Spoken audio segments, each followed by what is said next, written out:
Hello, everybody. This is Paul reporting live from my home office here. And I wanted to give you the first of what I hope will be our weekly screencasts about the readings. This I'm going to post onto the discussion sections of Canvas and ask you to comment on. So this first one is just to have you comment that, nothing extensive. I just want to kind of walk you through the readings. It's Saturday right now, and the reading assignment is due Monday.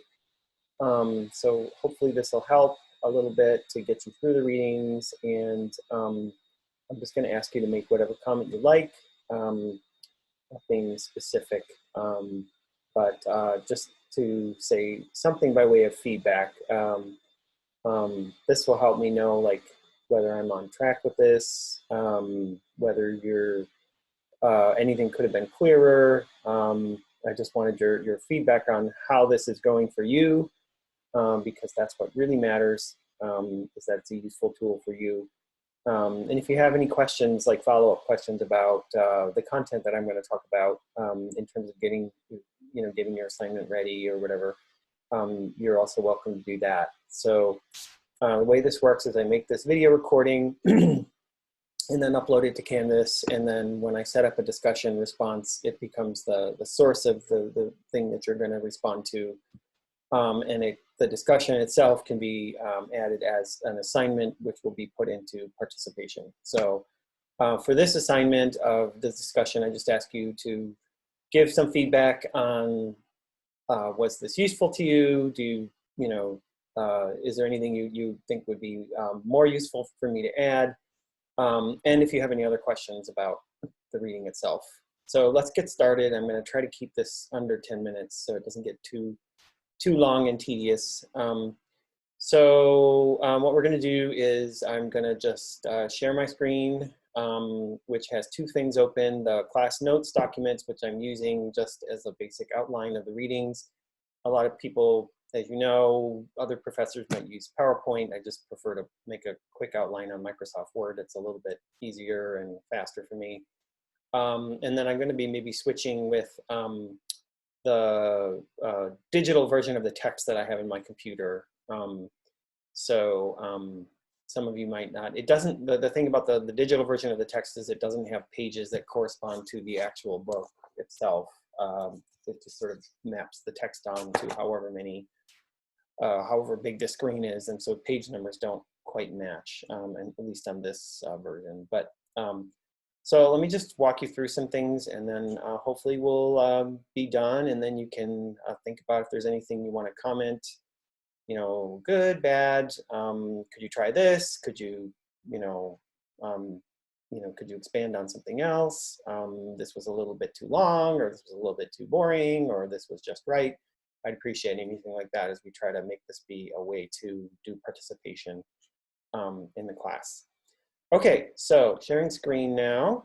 Got that done. So here's the class notes document. And here we are at Saturday today. And these are your assignments due. The details of this assignment are in Canvas under the assignment section. I also posted them Wednesday after our online meeting.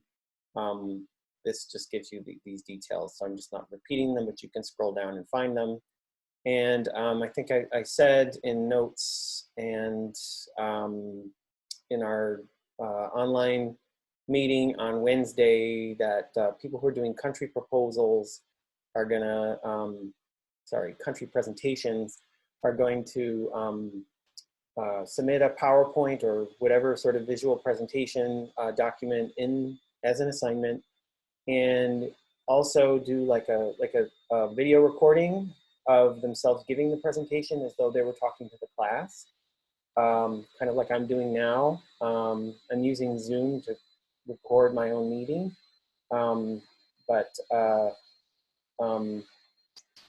you could also in PowerPoint record yourself. So that's an option as well. If you'd rather not record yourself giving a presentation, then you can write up a script where it just clearly marks off what you would say for each slide. So you've got, say, 5 or 6 slides, then you just, on a separate Word document or whatever, just say slide 1, and then write a short paragraph of what you would say, slide 2, and then we could use that. And I'll also be taking those, once you turn them in on a Monday, I'll be taking them and posting those discussions on a Wednesday, and then the rest of the class would respond to them before the following Monday. Okay, so here we are, chapter 6 of Shin. She's talking about code switching and theories that aim to explain the communicative functions of code switching. And she talks about 2 different perspectives on code switching. One is called post-structuralist, which is a little bit newer, kind of emerged maybe in the 1980s and 90s. The other is structuralist, which is a little bit older, kind of dates back to early to mid 20th century and still exists now. And basically, they're just 2 different perspectives, not necessarily right or wrong, but one is that language is a collection. This one is language is a collection of resources made available to the speaker at the moment with lots of variation according to the context. They're kind of just focusing on the fluidity and how the speaker adapts his or her use of resources to achieve different impacts on social interaction at the moment. So if you want to kind of understand why people are code switching and what they're trying to achieve by doing it, then the post-structuralist approach is for you. The structuralist approach is more looking at language as like a system in your head. Like you've got, one language and another language that each have their own rules, they have their own patterns, and they're like separate communicative systems. So code switching has to be explained in terms of using these different systems of structures. Which rule are you following when you switch from one, Spanish to English, or English to Spanish, or Chinese to Korean or English or whatever. They're trying to explain like what are the structural contexts that allow you to go from one rule system to another. So it has a less of an emphasis on what the speaker is intending to do and more on like how does your brain work to process language, these 2 different structures of language. So these differences between post-structuralist and structuralist are kind of similar to the distinction when we were talking about identity between constructivist and essentialist.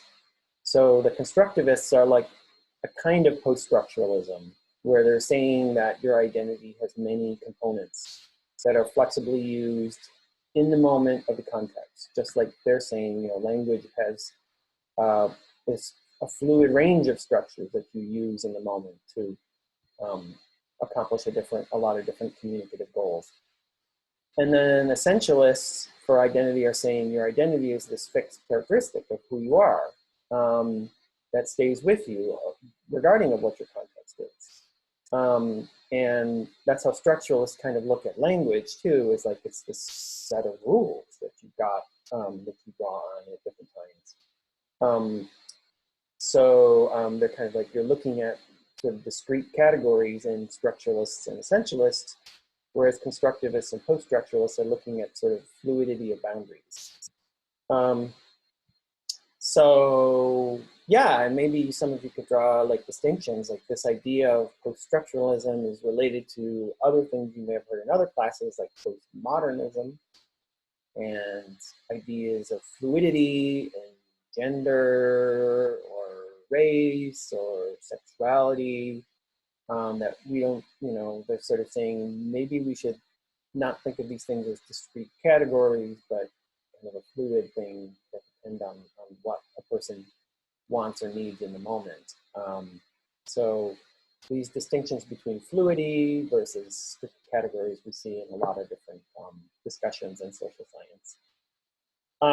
Okay, so the next thing that's talked about in this book, so this is kind of where I am in the chapter. It's the beginning of the chapter.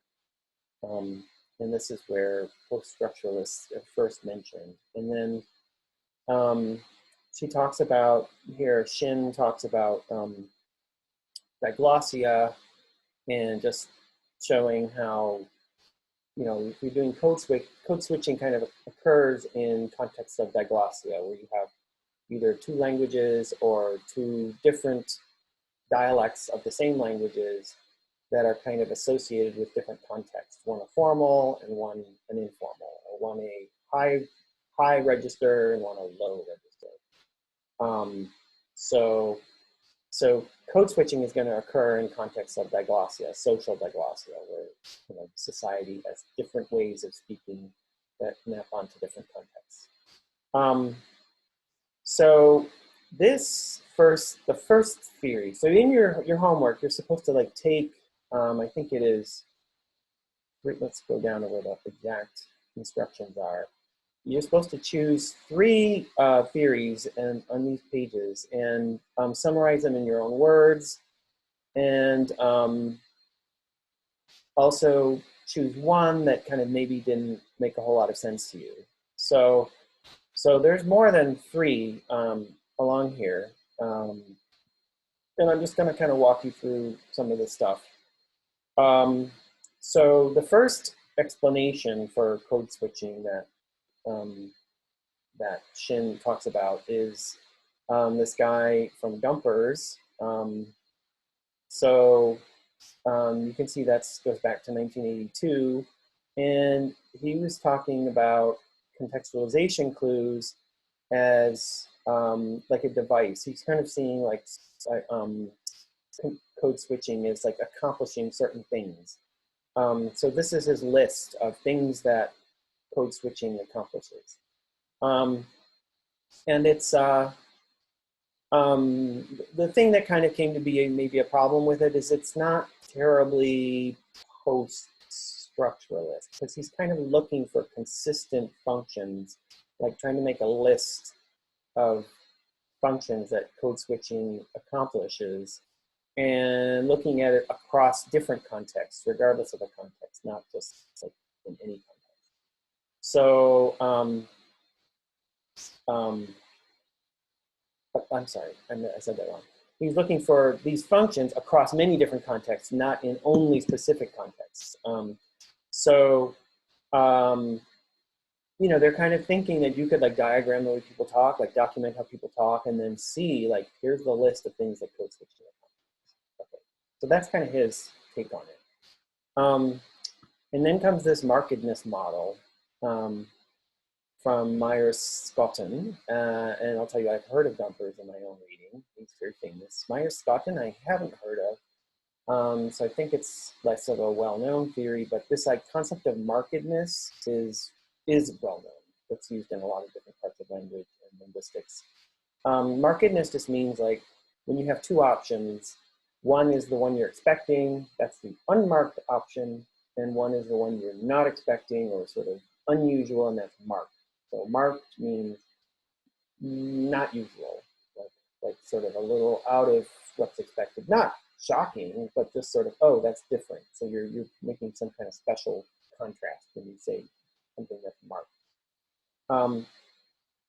So she's just saying here and going through this different evidence that people use code switching to sort of mark something as special, like to call attention to it. Like, so where you're, I think, like, so this is an example of somebody in India in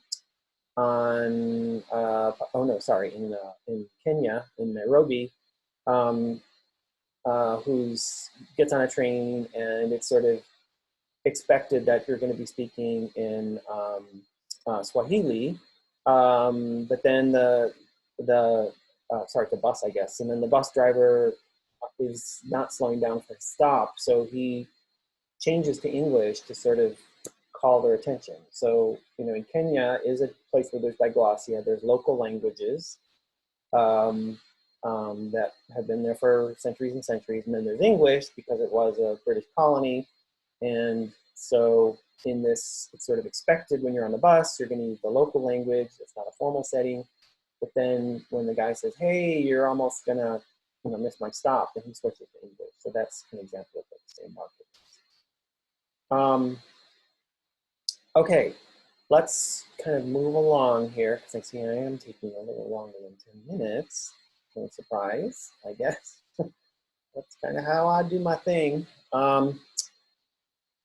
Okay, let's go down to the next one, which is conversation analysis. Our is not super well known, at least I think it's somebody, I think it's a she, implemented Gumpers's, took his paradigm one step further. And so Gumpers was trying to like look at like what are the consistent things that we do with code switching in discourse. And our sort of took that taxonomy, if you will, and went one step further and was just kind of saying, you can't really predict what someone's going to want to do in making a code switch.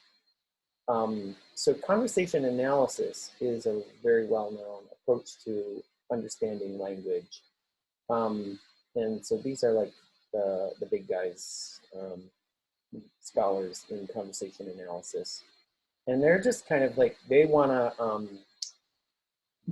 just look at each conversation when you're sort of gathering data about the way people talk. You record the conversation and you transcribe it, and you just look at it in its own context. You don't make big assumptions about what everybody's doing, like Gumpers was doing, like everybody uses code switching for these 5 things or 6 things. They're trying to say like, look, this is every kind of, you can only tell what people are doing by looking at what they're saying and what's relevant in that conversation. So it's very much like, no, we're going to zoom in on just this conversation, and we're not going to make any conclusions about why people are doing it unless it's obvious in the transcript or in the recording of what we hear people doing. So they're trying to sort of just really say, let's go totally local on this. Let's just look at what people are doing and just see what it seems like when they're switching from one language to the next, what it seems like they're doing without assuming there's some big generalization we can make here. So this is an example here that she just walked you through with, I believe it's Korean. Yep. So these are our kids, Korean speakers in a forget if it's a classroom or a simulated classroom, but they're working on measuring snail. That's their like little science project, and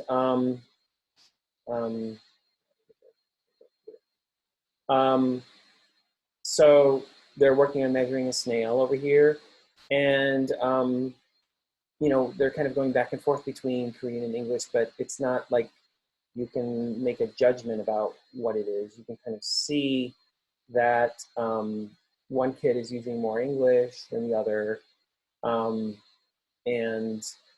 it may be because of his differences in his proficiency or the vocabulary. But they're trying to show you in this it's kind of a cute example with the kids playing doing their science project together. So this is what they're talking about, sequential analysis. So sequential analysis is like looking at how the terms play out here, and it shows the ways that bilinguals use code switching to structure their conversation and negotiate the language for the interaction. So they're doing it, the logic is found in that conversation, not by some grand generalization. That it's definitely used to sort of show a contrast in what we were talking about before, or this new point I'm making. I'm going to switch languages to mark I've got a new point that I'm making, but it doesn't necessarily follow constant rules that everybody else is using. The one thing you can say is that it's a contrast by switching from one language to the next. So that draws the hearer's attention. And then what your point is in making that contrast is going to vary. So they're saying, in conclusion, that it's an additional means to communicate your intention to another speaker. It's not like a thing that always has the same use.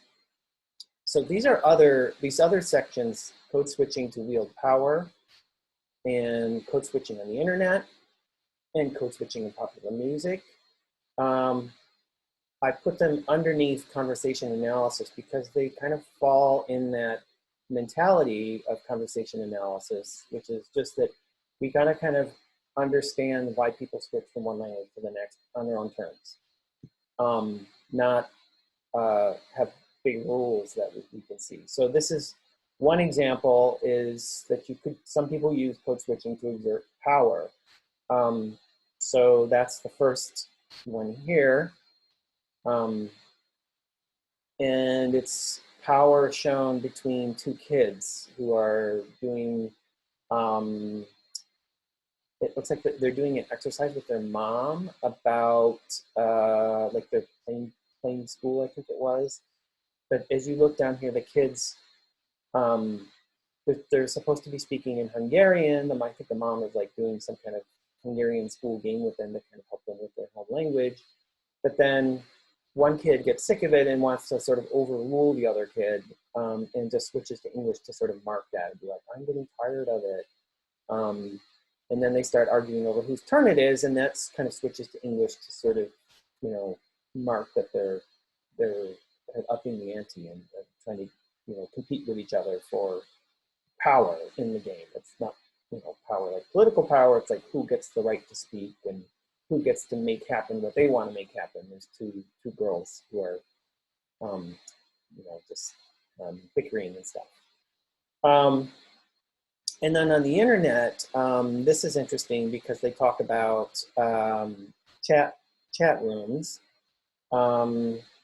and they use this word diasporic websites or diasporic websites.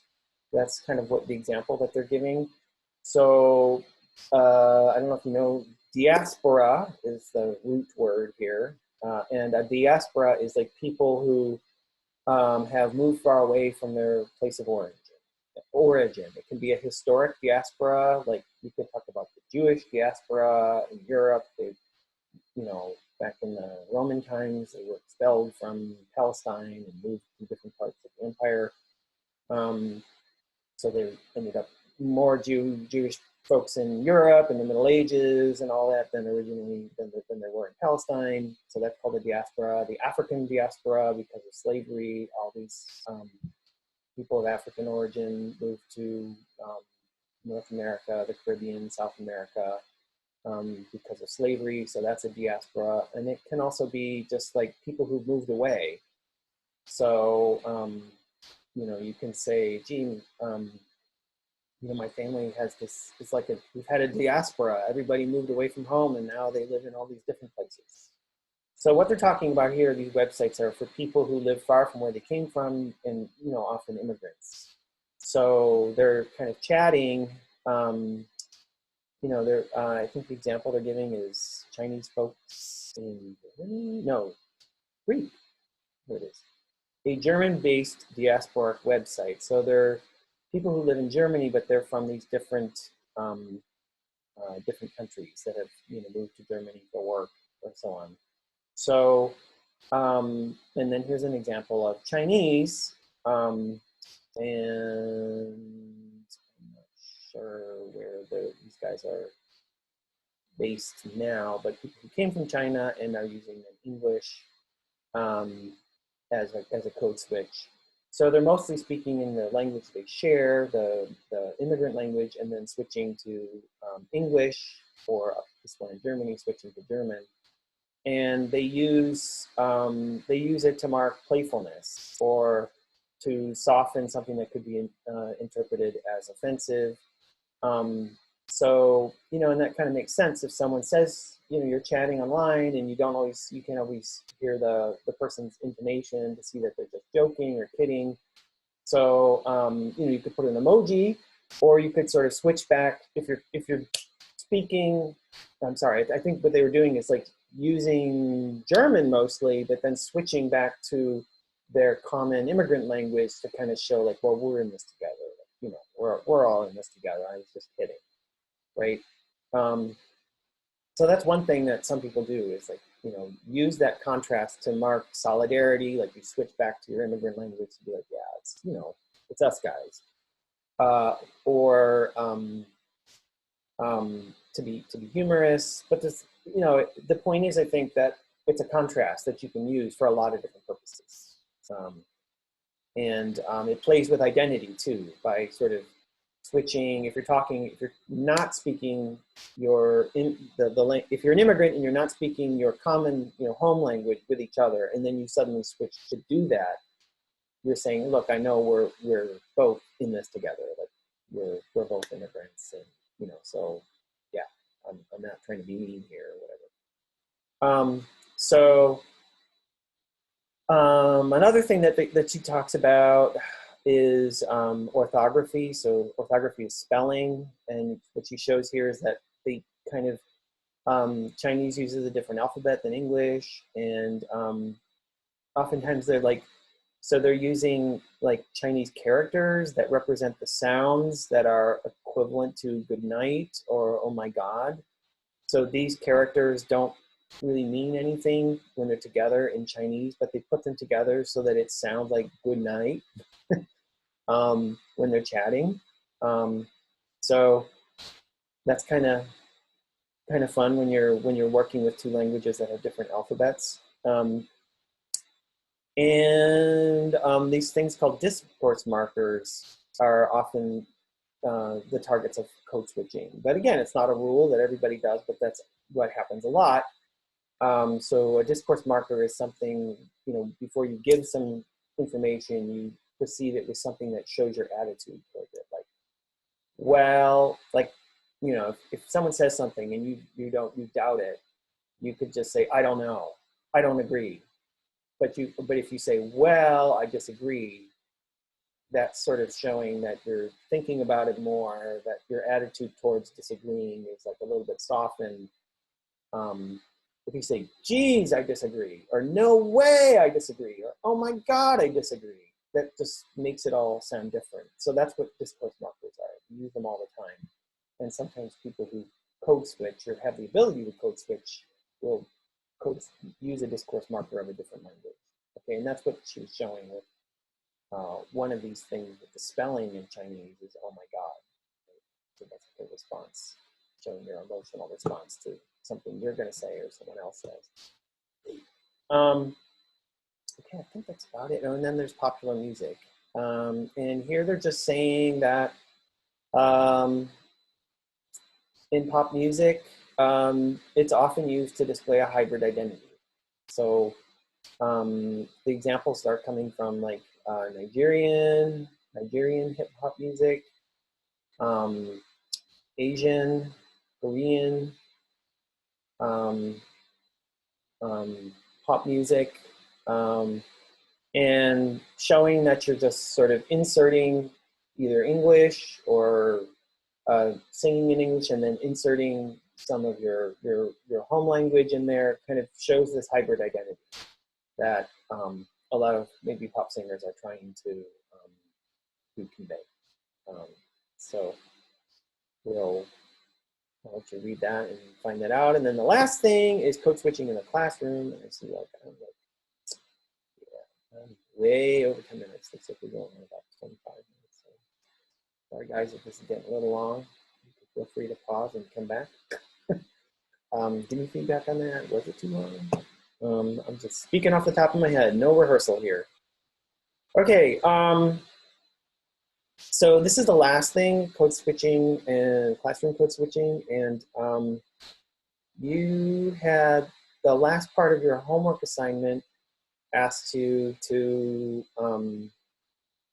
completing arguments for allowing learners to use their first language during a class in a second language, or allowing speakers of minority languages or minority dialects to use those languages or dialects in classes designed to develop literacy skills in English. So you're supposed to comment on that, and that's where this last section comes in, on code switching in the classroom. So I'm just going to try to hit some main points here quickly for you. Is when it comes to language classes, maybe a lot of you who studied Spanish or French or any other foreign language. A lot of traditional grammar teaching, or a lot of traditional teaching in foreign language classes, especially in high schools, is kind of traditional in like using English for almost everything, except you do some exercises in the language, right? So there's, in 1980s, Krashen came out with a hypothesis that said you need to create an immersion context in foreign language classrooms. So you need to provide comprehensible input to learners in the second language. So speak to them comprehensively in the second language all the time. This sort of doing a lot in the L1 in English or whatever your first language is, that's not going to get anybody anywhere. And don't worry about focusing on grammar. You just immerse them in, he's saying that second language learning is just like first language learning, just immerse them in talk like parents do with their children. He overstated that, but did have a point that all this, so much English in the classroom is not really helpful. And doing grammar translation, just verb drills or whatever, is not really helpful either. So, now, many years later, a lot of classrooms, but still probably not most, in high schools, a lot of them are kind of taken by this idea that we just have to do an immersion experience. And that means, and certainly there's more like at college, if you've taken language classes at Temple, they kind of do this too. Like you're just supposed to only use the target language, especially even in your first semester. We're just going to immerse you in the target language, no English. And they're kind of buying into this. And the reason they're doing it is because they don't want to go back to that grammar translation where we're speaking mostly in English and doing drills and stuff like that. And what that means is like you can't use your first language for anything, even in the beginning class. And what's kind of come along in thinking on how best to teach second languages is that maybe this is going a little too far. We don't have to, if we let people use the first language, that doesn't necessarily mean we're going back to grammar translation. There might be some meaningful reasons to allow some use of the first language. And currently, the American Council on the Teaching of Foreign Languages says, about around 90% of your class should be taught, as a teacher, 90% of your class should be in the target language. And you can allow some use of the first language for some things. So this is kind of representing a structuralist view. And then what other people are saying is, especially in contexts where immigrants are trying to learn English, and again, these immigrants are in this situation where it's like, oh, you're trying to learn English only, no home language. So recently, I would say within the past 10 years or so, the field has been talking about translanguaging and having a more post-structuralist approach that tolerates learners doing most of what they do in the language they're learning, but then allowing them to draw on their home language or their first language when doing some things. Like I'm trying to figure out how to compose this paragraph in my second language, and I need to think through what the structure of the paragraph is going to be. So when I work with my partner, we might talk in our first language together. So they see having both languages to learn your second language as like this mix of what they're calling semiotic resources. It's like different resources for making meaning, right? So I'm gonna, I've got to work on this essay. Like I was saying, I've got to work on this essay to write an essay in Spanish or whatever. And now I'm not sure what to do, and I'm working with my partner. So I'm gonna like ask my partner, like, so how do you say that? what's the word for blah, blah, blah, and like, that's okay. You're using your semiotic resources, and you're doing it for the purpose of writing an essay in your second language, in Spanish or French or whatever. So that's that idea. And the last thing is bidialectalism, which is the use of non-standard dialects in cases where standard dialects are assumed. So kind of taking this concept of translanguaging and applying it to, say, school children who maybe don't speak the home version of English is not very close to standard English. And instead of prohibiting them from, using their home version of English in the classroom, allowing some kind of flexibility. And this guy who's up at Penn State, Kanagaraja, who's from India, but has written on bidialectalism in the US.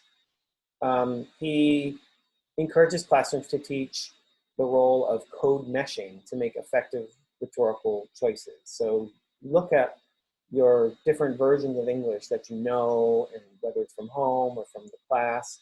And even in the classroom, though, kind of show like, well, this is the version of English you might need to use for this context of writing or self-expression. But as you're sort of working on writing or expressing yourself in maybe standard English or some mixing of standard English with your home language, you can use whatever language comes to you to help you get to that product. So, and this is an interesting quote here too, from W.E.B. Du Bois, which is mentioned in our book, that when you have these structuralist views of this is proper English, and this is improper English, bad, broken English, which is the way English is spoken in your home, when that kind of distinction is mapped onto social racism, African-American families often have a different version of English than what you hear in standard English, and the English that white people use at home is, closer to standard English.